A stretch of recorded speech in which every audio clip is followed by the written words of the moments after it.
Bismillah. The question is, what is istikhara? When should we do it? And what is the right way of doing it? What is istikhara? When should we do it? What is the right way to do it? Sub question, that there are people who charge money, mashallah. They get paid to do istikhara. I should start that business. Wow. And they do online istikhara. Can we pay them and get istikhara done? Oh boy. Let me add something for you in this. There are people actually who take not only money, but they also take very sensitive information about your family that often people of witchcraft, people of magic use, like your mother's name, your full date of birth. So this is very serious. So we got to watch out. So let's get to the question. Let's get to the bottom of this, inshallah ta'ala. Now, what is istikhara? There are many authentic ahadith. For instance, I have a JPG that I'm going to show you, Sahih Bukhari 1162 and Muslim, many books of hadith. Companions of Prophet sallallahu alaihi wasallam used to talk about this in the ahadith. They said Prophet Muhammad sallallahu alaihi wasallam used to teach us about istikhara. Teach us like something especially for the matters that are life decisions and things like that. And he said he used to teach us like surahs of the Quran. And the companion who narrated this was Sayyidina Jabir ibn Abdullah al-Ansari radhiallahu anhu, one of the great companions of Prophet ﷺ, narrator of many beautiful sayings of Prophet ﷺ, a very respected, honored companion of Islam, of Prophet Muhammad ﷺ, and a personality in Islam. So he said Prophet ﷺ used to teach us. Now, what this means, so istikhara is about consulting, seeking guidance from Allah to the right path. That's all what it is. Okay? Now, what you do, how you do it, very simple. You offer two rak'ah of the salah. Okay? This is not Fajr 2 rak'ah and all that, or Sunnah. It's other than Sunnah and Fard of your 5 prayers. You offer 2 rak'ah, other than your mandatory prayers. So you offer 2 nafil. Make sure you're not praying them in a forbidden time, in a makruh time, haram time, like exact middle of the sky, sun, zawal, or sundown, when, like after Asr, when the sun is and it's sinking, sunset time, and then when the sun is just rising. So these 3 times, avoid those. Offer 2 rak'ah anytime. It doesn't have to be at night. So you offer 2 rak'ah. That's how companions of Prophet ﷺ told us. That Prophet taught them that way. Offer 2 rak'ah and make that dua. Now this dua, there are 2 opinions. You could make this dua in the salah, at the end, at the end of your salah. Maybe you can even make a qunut by raising hands. Shafi'is do qunut after Sami Allahu liman hamida. You could do it there, or you could do it before taslim. You could do it after making salam. So this is what it is. And this dua I am going to present to you right now. It's the dua of istikhara that Prophet Muhammad ﷺ taught us in hadith. This dua is very important. This is the dua that he taught us, and this is a dua we should stick to. Simple as that. We say, "Oh Allah," and remember, ideally you should say the dua in the prophetic words. Remember, prophetic words are revelation. If you can't, then wherever I have it in this JPG read, "Anna hadha al-amr," in this matter, in this situation, guide me. So the whole idea is you're saying, "Oh Allah, I'm seeking your guidance from your knowledge, from your power, and I seek strength, and I ask from you your great blessings, because you have the power and I do not have the power. You know everything and I do not know, and you know the knowledge of the unseen. Oh Allah, if in your knowledge this action," now remember when you're saying this action, this is where you could say, "Oh Allah, this job or this spouse, this marriage, this house, this business, whatever the matter is, whichever you are intending to do, Allah, is better for my religion." Notice Allah is saying, for my religion, for my deen, and for my life and this dunya, for my financial matters, for my general matters of the life and my hereafter. Allah.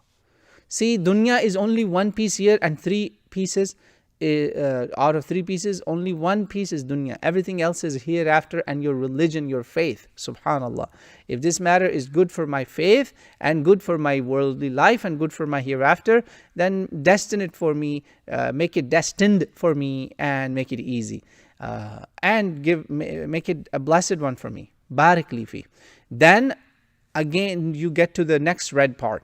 وَإِن كُنْتَ تَعْلَمُ أَنَّ هَذَا الْأَمْرِ. Again this is red. Notice in this JPG. شَرٌّ لِي فِي دِينِي. Shar, evil. If there is evil for my faith, for my life, for my hereafter, Allah turn me away from it. Ordain it that I don't do this, and make me satisfied with it. This is very important. Allah, make me satisfied with it. That is all, my brothers and sisters.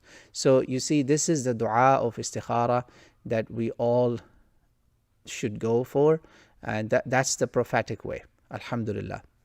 This is the prophetic way. This is the dua. Learn this, memorize this. That's the way. Everything else, like calling a sheikh and sheikh grabbing the Quran like this. There are sheikhs who do this and say, okay, let me do your istikhara from the Quran. They open the Quran. Now I'm going to refute the wrongs. They say, eeny, miny, miny. Okay, Bismillah. Oh, look, this ayah is saying, Nabbi ibadi inni ana al-ghafur rahim. Then it says, وَأَنَّ عَذَابِي هُوَ الْعَذَابُ الْأَلِيمُ. This matter is confusing for you.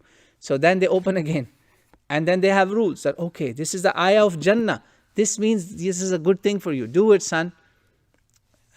I ask simple question. Ya Sheikh, Ya Sidi, do you know better than Allah and His Prophet? Allah revealed on His Prophet. How did you come up with these methods? Who told you to do this? Did Allah tell you? Did Prophet of Allah tell you? Did a companion of Rasul tell you? Or did a family member, Ummahatul Mu'mineen, or a dhurriya of Rasul like, the grandsons of Prophet the daughters from where his bloodline continues, any of his immediate family, did they tell you this? How did you learn this? So, and if let's say a later imam of Prophet's household has said this, is that imam saying above Rasul, Allah and Rasul? And that, did you check that if it is authentic even? Because in every book of Islam, in every sources of Islam, whether it's Shia sources or Sunnah sources, we have sometimes da'if, unreliable reports. Did you verify that?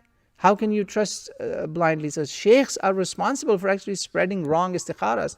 Then another wrong istikhara is people call the sheikh. Sheikh goes behind a room and he comes out and says, yes, you take the job. And when the job turns out to be bad, he says, son, it's a test from Allah, you see. But because of istikhara, it will be easy for you.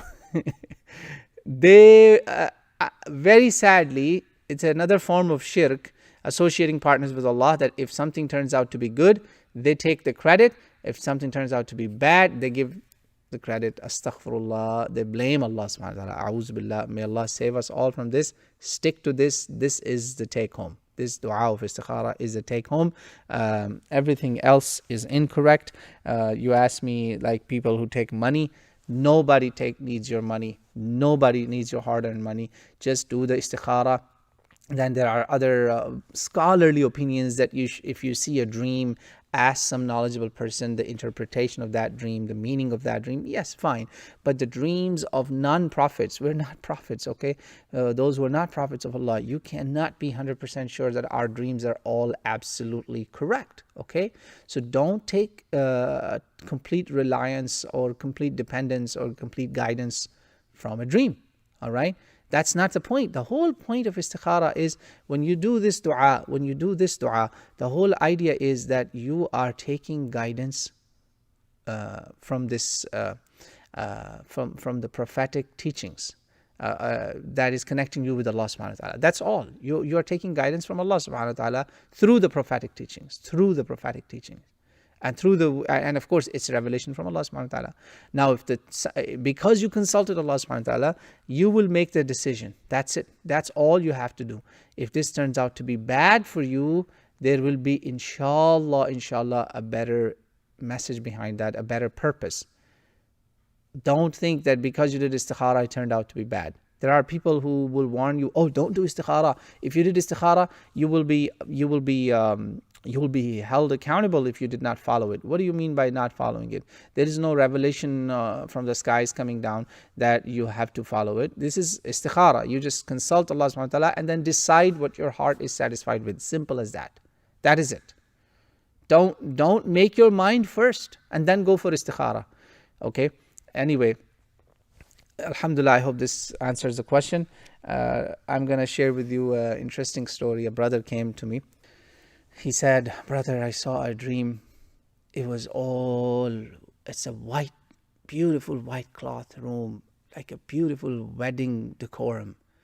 And I just go after 1 and 2 and 3, and I open curtains after curtains. Finally, I get to a place and I see the girl that I intend to marry. She's sitting there and she's smiling. She said, brother, asked me, brother, is this a good sign? Should I marry her? So I said, brother, before you had this dream, tell me, do you desperately want to marry her? He said, yes. I said, okay, then this is the dream you're going to get. Because you're imagining her every day, day in and out. And no matter what istikhara you're doing, you're just seeing the signs that your heart is with. You've already made up your mind. Why are you now checking with Allah subhanahu wa ta'ala? So sometimes dreams can be misleading like that, because a lot of dreams are our imagination, what we have in our deep down imagination. So I said, brother, you already had made your mind. You like her, you love her, and subhanAllah, now you're putting it all on Allah subhanahu wa ta'ala. And then later on, if this marriage turns out to be bad, you'll say, Allah, I consulted with you, and look, this is what happened. You know the answer you're going to get? Answer is that, no, you did not consult with me. You just satisfied yourself. You were simply satisfying yourself. That's all. You already had made your mind. You decided first and then you came to me. Is that fair? Think about it. So that's an unfair way of doing istikhara. So I hope this little kind of a funny story will help us understand that istikhara is not the way we think istikhara is. We often make our mind decide on a matter and then consult Allah subhanahu wa ta'ala. No, before you finalize your decision, consult Allah subhanahu wa ta'ala for His absolute guidance. Nobody can guide but Allah subhanahu wa ta'ala. May Allah subhanahu wa ta'ala guide us all. Give us tawfiq to do the istikhara as Prophet Muhammad sallallahu alaihi wasallam taught us and his companions. Now there is another small step about istikhara. What if there are life decisions? So this is the situation. You're in a job interview and they say, look, you have to decide right now. You have to give us your decision. If they say 15 minutes, I would pray even sitting. Like you can go to the waiting room. You don't have to stand up and do it. You can just pray sitting, gestures, or just do the whole dua of istikhara. But let's say they tell you that no, you don't have that time. On spot, you have to decide something right on the moment, right on the money, you know. What do you do then? Well, we have Imam Tirmidhi brought this hadith. This hadith is not very authentic, by the way. Scholars have contested its authenticity. However, from the times of righteous predecessors, from the times of our Salaf, righteous predecessors, scholars have agreed that even if a dua is da'if, especially dua, you know, like invocations, you can use it if it has good meaning. So many scholars have recommended this dua for on-spot decisions. For on-spot decisions, it is this dua. You can't go and do istikhara. Let's say you later on get the time, you do that too, okay? When you intend about a matter and you have to decide right now and you don't have the time to do the salah and do the dua of istikhara, I would do this dua. Allahumma khirli wa khtarli. Oh Allah, choose for me and choose the best for me. Simple as that. Make it good for me and choose for me. Simple as that. You're asking Allah to help you choose. Simple as that. If you have a little bit more time, like a couple minute more, then do the whole dua of istikhara alone. The long dua. Have it with you handy in your phone or something. So this is also I wanted to show you 3516 of Jami' at-Tirmidhi. One of the 6 collections, famous collections of Islam. 3516, Jami' at-Tirmidhi. Inshallah, I hope that will help. Allahumma khirli wakhtarli. Allahumma khirli wakhtarli. Oh Allah, choose and select for me. Choose for me and choose for me the better of the two things. Simple as that. And that's the words of the hadith, that when Prophet ﷺ used to decide about something, he used to say that. Now again, it has weakness. It's not fabricated, it's not a lie, it has some weakness, but the dua is great. Scholars have highly recommended this is a great dua, even to just do it as a dua. Allahumma khir lana wakhtar lana. What is it to lose in there? It's like Rabbana atina fid dunya hasana wa fil akhirati hasana wa qina adhab an-nar, like the Quranic dua, favorite dua of Prophet Muhammad sallallahu alaihi wasallam. It resonates with that. So that's a on-spot, quick istikhara. No need to call the sheikh, no need to pay somebody online. I hope all these things will help out, inshallah ta'ala. Okay. Now,